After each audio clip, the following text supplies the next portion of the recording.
खबर आपको देंगे। कराची के इलाके अजीजाबाद भंगुरिया गोट में गत्ते की फैक्ट्री में आग लगी। आतिशज़दगी के बायस 2 फायर फाइटर्स की हालत गैर हो गई है। फायर ब्रिगेड की 4 गाड़ियां और रेस्क्यू 1122 की टीमें आग बुझाने में मसरूफ हैं। आग फैक्ट्री की दूसरी मंजिल पर लगी है। आग को मजीद बढ़ने से रोक दिया है। पानी की कमी का सामना था। फायर ब्रिगेड हुक्काम की जानिब से ये बताया गया है। सिर्फ बात करेंगे डॉन न्यूज़ के नुमाइंदे आसिम खान हमारे साथ मौजूद हैं। आसिम, मजीद तफसीलात से आगाह कीजिएगा।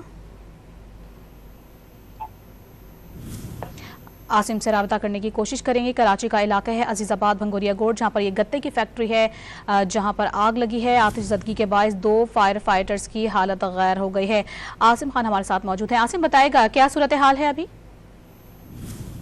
ये अजीजाबाद का इलाका है। गत्ता फैक्ट्री में यहाँ पर आग लगी थी जो दूसरी मंजिल पर थी, जिसको बुझाने के लिए फायर ब्रिगेड की 4 गाड़ियों ने काम किया। इस वक्त आग पर जो है काबू पा लिया गया है। कूलिंग का अमल जारी है। आग बुझाने के दौरान धुएं से 2 फायर टेंडर जो है उनकी हालत गैर हुई थी, जिन्हें कोई तौर पर करीबी एम्बुलेंस में ही जो है तिब्बी इमदाद दी गई और अब इनकी हालत से खतरे से बाहर है। ताहम इसमें कोई जानी नुकसान नहीं हुआ।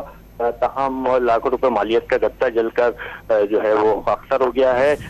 फायर ब्रिगेड हुक्काम का बताना है कि आग लगने की फौरी तौर पर वजह तो मालूम नहीं हो सकी। ताहम आग पर काबू पा लिया गया है। कूलिंग का अमल जारी। आग पर काबू पा लिया गया और कूलिंग का अमल जारी है। आसिम, बहुत शुक्रिया आपका।